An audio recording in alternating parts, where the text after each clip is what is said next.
two ladies, because I'm big on voting, and Fred and I, we kind of go round and round. And if you have so many people who are saying that they're bothered by the Democratic nominee and they're not going to vote for that person, no way, no how, that makes me think that they're not going to vote, period. Back to that whole judicial thing, right? Because we're seeing lifetime appointments by this current president. I'm praying Ruth Bader Ginsburg can hold on, because if this jackass gets another conservative appointment, it will affect our grandchildren and great-grandchildren. So you encourage people to go to the polls and vote down ballot, because that's just as important, if not more important, than the top of the ballot. That's what I've been using. Like whenever I get a chance to talk, especially, knowing the platform that I've gotten from being on Breonna Taylor's case, I've been telling people, like, you got to vote. You got to vote. Make sure, because people are mad at the judge who signed off on these 5 search warrants, without really looking at them. People are mad at the prosecutor who took 2.5 months to drop charges against Kenneth Walker for, he was charged with attempted murder. People are mad at Daniel Cameron. Like, you have to remember these things. Like, we can't get past a movement, or, once Breonna Taylor is no longer sexy, or George Floyd is no longer sexy, that we forget about, or Ahmaud Arbery. We can't forget that the prosecutor, down in Georgia, in that county, chose not to pursue, or first didn't do anything, and then when it became public, recused herself. Like, we can't let them get away with that. So those are the reasons we have to know to vote down ballot, right?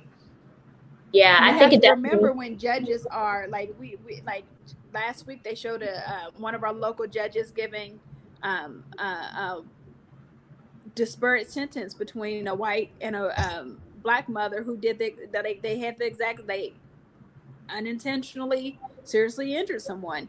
He probated the white woman, and he gave the black woman, a 4-year jail sentence. Like, but there was nothing there but we got to remember him when he's up for re-election. And I tell people, like, 2022 is when we vote on these people. 2022. So you got to remember it for 2 more years, right? So we have to be adamant in pushing people. And in terms of this presidential election, I say that all the time, like, if he wins again, everything that we're currently fighting for is for naught. Like, we're wasting our time if we're gonna let that man win again. Right. And I definitely I was pleasantly surprised by our Supreme Court rulings last month, though. I was like, oh. So I don't know. Don't get distracted, girl. Go ahead, Natasha, go ahead. Don't get distracted, okay? So I definitely think that the local elections are what matter the most. And again, I just think that, because I used to be the same way, like, y'all got to remember and don't forget this and don't forget that. But I just realized that people just aren't going to, like, especially my generation, like, we're the fast food nation. I forget stuff. I have to write it down, but I'll set a reminder 2 years from now and say, don't forget to remind everybody about what that judge did, because what you just described, the same post was posted about 2 gentlemen in my hometown with a judge I know. And it's like, okay, this is unacceptable. And, like, you need to answer for this. So people reach out and they say, well, like, how do we fix it? And it's like, well, you have to understand the amount of work that would have to go to digging up this judge's history to actually build a case against the judge. But what you can do easily is just not let him continue to do this. But but as attorneys, we have to step up and be willing to run against that judge too. Well, that's what I'm saying. Or encourage the people around us. So we can't run for judge and, commissioner and mayor, and we can't do everything. So that's why I feel like we have to be more, like, vocal about people that we think that would be great candidates, and say, have you ever considered this? It's really easy. You only have to raise this amount of money. So I don't care for politics. People have told me for years that I'm going to be in politics. And I was like, absolutely not. Absolutely not. But now I'm at a place now where it's just like, I can't keep saying that I want to see change and not get directly involved. So with regard to voting, that's how I tell people, listen, you have to do your part. So I had a podcast recently with the head of the Wilson Academy in Georgia, and we talked about a ton of racial issues. And I brought up about the comment about, we're not our ancestors. And he said that a lot of older people feel really, tried by that. They feel that that's really disrespectful. I never took it as, meant it as being disrespectful. And I hope that no one else that says that, uses that phrase means it. I just mean that they were just so patient, and they would train and like learn how to sit there and endure these, you know, these abusive actions towards them. Like the kids that were at the Woolworth, I would never sit there that long and let them people bang and cuss at me and say all these racial slurs towards me for days and months. Like we're just not them. Our response is just different. So I never meant to be disrespectful, because I pay homage to my ancestors all the time, and that's why I will always vote. I don't like Biden. I don't. But Trump is not okay. So anybody but Trump is my move. And I just feel like it frustrates me when people are just so disrespectful to voting, because our ancestors fought so hard for that right that we have to show appreciation for that fight for decades at least, to just be able to have that general right. And then when they marched over that bridge to fight for it, you know, I mean, people have died that have fought for that right, and they still talk about it now, like up to their death. They still talk about that fight and how important it was to fight for us to be able to vote. So at a minimum, you have to find, right now, it's the cleanest dirty shirt. Okay, so ain't none of the candidates clean, but right now you got to pick the cleanest dirty shirt, the one that stank the least, and do what you can do with it, okay? And then we have to be more strategic. You got to put in place a better group of candidates. If you're mad about the candidates now, then what are you going to do about it in 2 years or 4 years?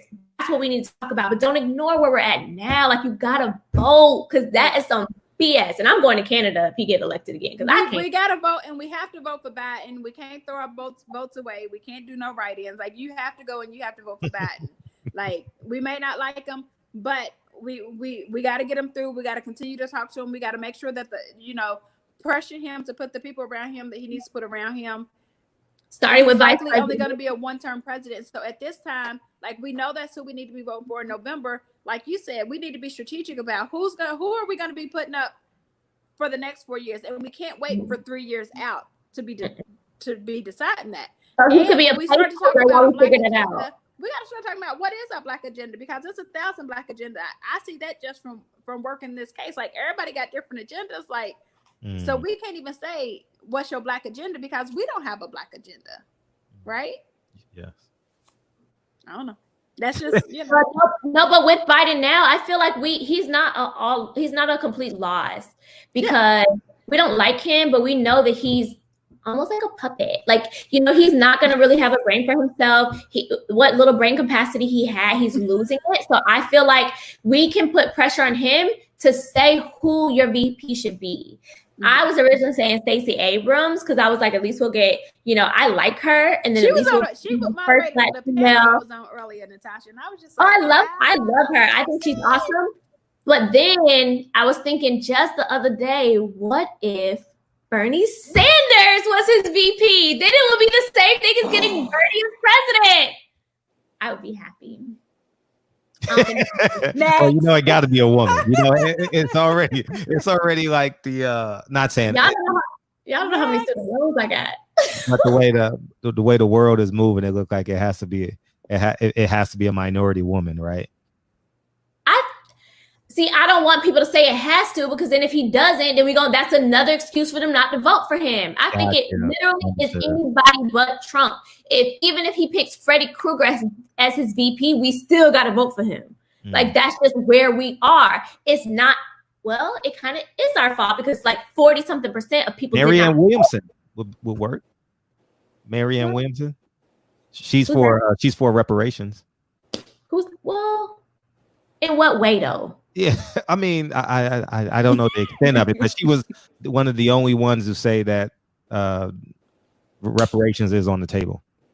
Hey, in what way did she say it? Because sometimes they'll say what you. Politicians are good at saying what they need to say at the time that they need to say it. That's why we can't go by, like, I don't even go by campaign speeches no more. Like, show me what you've done when you're not asking for our vote. Facts. That's why I like Biden, man. He was about that life.